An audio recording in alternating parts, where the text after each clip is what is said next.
भिवानी महेंद्रगढ़ लोकसभा से सांसद चौधरी धर्मवीर सिंह ने आज अपने परिवार के साथ मतदान किया। इस दौरान चौधरी धर्मवीर सिंह ने धीमे मतदान के चलते संबंधित आरओ को फोन कर उसकी शिकायत दर्ज करवाई और कहा कि तुरंत मतदान जो है तेज गति से होना चाहिए। इस दौरान मतदान के बाद मीडिया से बातचीत में सांसद चौधरी धर्मवीर सिंह ने भिवानी महेंद्रगढ़ लोकसभा की 9 सीटों का हाल बताया। अब आप चौधरी धर्मवीर की जुबानी सुने कि भिवानी महेंद्रगढ़ लोकसभा की सीटों पर उनकी क्या राय है, यहां पर कौन जीत रहा है। इसके साथ ही उन्होंने अशोक तंवर के भाजपा छोड़ कांग्रेस में जाने पर चुटकी ली। साथ ही बताया कि तोशाम में भाई बहन का जो मुकाबला है उसके क्या परिणाम रहने वाले हैं और इस तरह के परिणामों का राजनीतिक और सामाजिक तौर पर क्या परिदृश्य है। वोट डाला, लोगों से क्या अपील करेंगे, किस प्रकार से देखिए, मतदान करेंगे? ये हमें मतदान का अधिकार इस संविधान ने दिया है। मेरी आपके माध्यम से अपील है, अभी 6 घंटे बाकी हैं, हर आदमी अपने वोट का प्रयोग करे। बल्कि मैं तो ये मानता हूँ 100% पोलिंग होनी चाहिए। 90 या 95% भी गलत है। ये कई बार एवरेज आती है 70% हो गई, ये कोई अच्छा नहीं है। जो वोट का अधिकार हमें मिला है, इसी वोट से आपने देश और प्रदेश की सरकार बनानी है। आप जहाँ आपकी आत्मा माने वहाँ वोट दो, लेकिन वोट का प्रयोग ज़रूर करो। जहाँ तक चुनाव का संबंध है, इस भिवानी ज़िले में 4 सीट हैं, 2 दादरी में हैं और 4 सीट महेंद्रगढ़ ज़िले में है।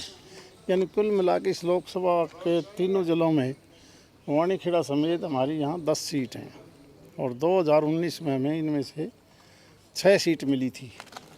मैं मान के चलता हूँ 6 सीटों से हम ज़्यादा सीट लेंगे इस चुनाव में। लेकिन कांग्रेस का दावा सर कि कांग्रेस की आंधी है, तो अच्छी बात। 60 पार 70 पार का दावा कर रहे थे।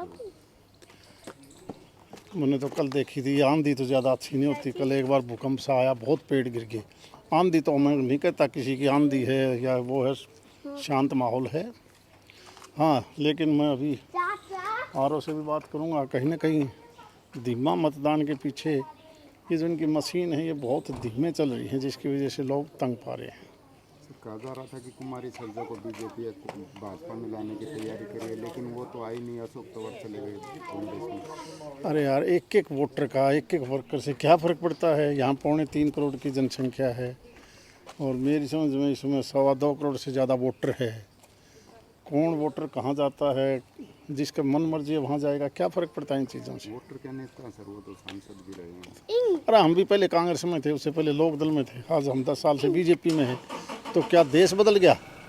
इससे कोई फर्क नहीं पड़ता। तो शाम के चुनाव किस तरह से सर? हमने तो शाम भिवानी और बवानी खेड़ा, और मैं मानता हूँ इन सभी सीटों पर आप देखना 15,000 से ऊपर की लीड मिलेगी और रिजल्ट आएगा। परिवार के 2 उतारे हुए। क्या फर्क पड़ता है यार, क्या फ़र्क पड़ता है। हर मतदाता का अपना विचार है। हर आदमी चुनाव लड़ सकता है। भाई बहन अलग अलग भी लड़ते हैं, सगे भी लड़ते देखे हमने। मैंने मियाँ बीबी को देखा है पार्लियामेंट में, पप्पू यादव और उसकी मिसिस, दोनों अलग अलग पार्टियों से मैं पिछली 2 लोकसभा में देख रहा हूँ।